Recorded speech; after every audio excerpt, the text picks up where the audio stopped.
Hello friends, welcome to my channel. বর্তমানে আমাদের গন্তব্যস্থল হলো মুর্শিদাবাদের হাজারদুয়ারি। তো আমরা এখন সারগাছি থেকেই যাচ্ছি সবাই টোটোতে করে। মুর্শিদাবাদের এটি হলো একদম প্রাচীন ঐতিহ্য, হাজারদুয়ারি লালবাগে অবস্থিত। তো পুরো ভিডিওটা সবাই দেখতে থাকো, স্কিপ না করে। আশা করি অবশ্যই ভালো লাগবে।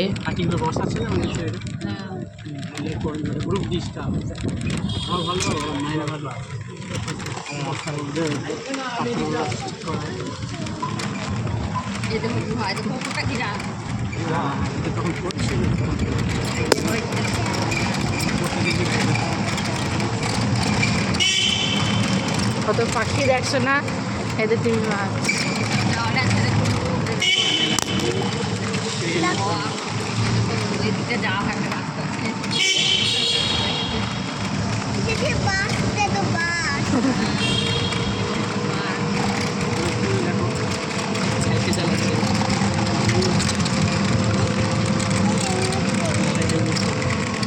গুহার মধ্যে দিয়ে চলে যাচ্ছি, দেখো।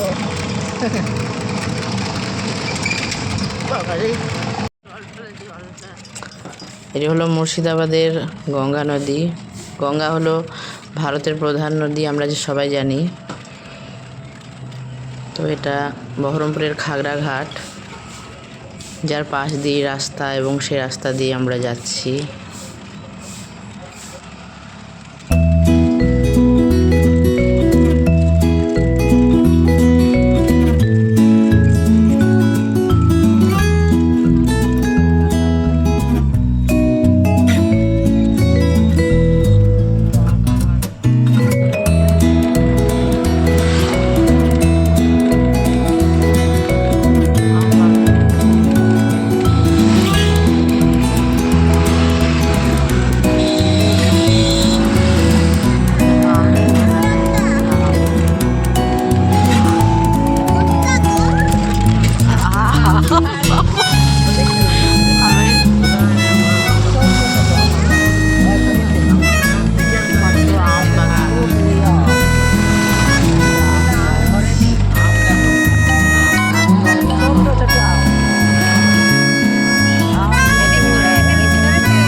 লালবাগ এখানে প্রচুর চারিদিকে, মানে দুই সারে রাস্তার দুই ধারেই আম গাছ প্রচুর, এবং প্রত্যেকটা গাছেই কম বেশি আম আছে।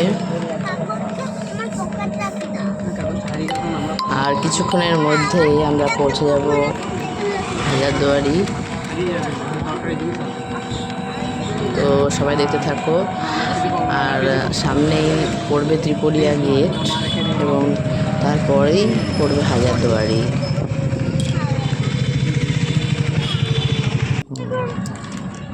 এখানে বিভিন্ন ধরনের স্ট্যাচুর মূর্তি রয়েছে রাস্তার ধারে। এবারে আমরা পৌঁছে যাচ্ছি ত্রিপুরিয়া গেটের কাছাকাছি, একদম চলে এসেছি। তিনটি লেয়ারের গেট, অর্থাৎ তিনটি এখানে গেট রয়েছে। তিনটি গেটের মধ্য দিয়ে যাতায়াত করা যাবে, ওই জন্য এই গেটটির নাম হলো ত্রিপুরিয়া গেট। এই যে ঘোড়ায় টানা গাড়ি, এখানে সব কিছুই এখনও রয়েছে, পাওয়া যাবে। টোটো, টানা গাড়ি সব কিছুই আছে। চলে এসছি আমরা এদিকে। এই যে আমরা পৌঁছে গেছি এবার হাজারদুয়ারিতে। প্রথমে আমরা সামনের গেটটি না দিয়ে পেছন দিয়ে ভাবছি রাস্তা আছে, তো ওই দিক দিয়ে রাস্তা ছিল না। আবার আমরা ব্যাক করে এদিকে এলাম।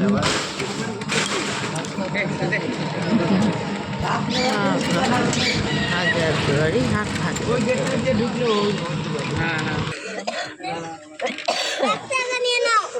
চলো নামো। এই হলো সেই হাজারদুয়ারি, যেখানে মনে করা হয় যে 1000টি গেট রয়েছে, কিন্তু এখানে অরিজিনাল বা আসল গেট রয়েছে 100টি এবং বাকি 900টি ফলস। এতগুলি গেট করা হয়েছিল, মনে করা হয় যে তার একটাই কারণ, যাতে শত্রুরা বুঝতে না পারে কোনটি আসল কোনটি নকল, বা ওরা যাতে বেরোতে না পারে, সেজন্যই। আমাকে একটু তুলে দাও। এখানে সামনে যে সাদা রঙের বিল্ডিংটি রয়েছে ওটা হলো ইমামবাড়া।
হাজারদুয়ারির ভেতরে এখানে ক্যামেরা অ্যালাউ নেই, তাই কোনো কিছু সেরকম তুলতে পারা গেল না, নট অ্যালাউ। তাই আমরা বাইরে এসে কিছু ফটো বা ভিডিও এখানেই তুললাম। ভেতরে কোনো রকম ক্যামেরা নিয়ে যাওয়া বা মোবাইল ফোন নিষিদ্ধ একদমই।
এটা হলো সেই বিশাল কামান যেখানে 20 কেজি মতো বারুদ এখানে এন্ট্রি করানো যেত, মানে ভরা যেত। তো যেখানে মানে যেটা দিয়ে শত্রুদেরকে প্রতিহত করা হতো, সব থেকে বড় কামান। আর এটি ইমামবাড়া মসজিদ, সাদা রঙের যে কালার রয়েছে। এই মসজিদে এখন প্রবেশ করতে দেওয়া হয় না। বাবু টাকা, বাবু টাকা।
জলের বোতলটাকে সামনে নিয়ে জলের সিয়ানকে বুঝি। হ্যাঁ, এটা হলো সেই বিখ্যাত ক্লক টাওয়ার, যেটা মনে করা হতো যে আগেকার দিনে বণিকরা যখন ভাগীরথীর ওপর দিয়ে ব্যবসা বা বাণিজ্য করতে যেত, তখন তারা নাকি এই ঘড়ি দেখেই তাদের সময় নির্ধারণ করত। তখন আশপাশটা এতটা জমজমাট হয়তো ছিল না, যার ফলে ফাঁকা থাকার জন্য তারা গঙ্গার উপর দিয়ে যাওয়ার সময় বুঝতে পারতো। তো ফ্রেন্ডস, ভিডিওটি ভালো লাগলে অবশ্যই তোমরা লাইক করো, কমেন্ট করো, বন্ধুদের সঙ্গে ভিডিওটি শেয়ার করো এবং চ্যানেলটিকে সাবস্ক্রাইব করে আমাদের পাশে থাকো আরও নতুন নতুন বিভিন্ন ধরনের ভিডিও পাওয়ার জন্য। দিদি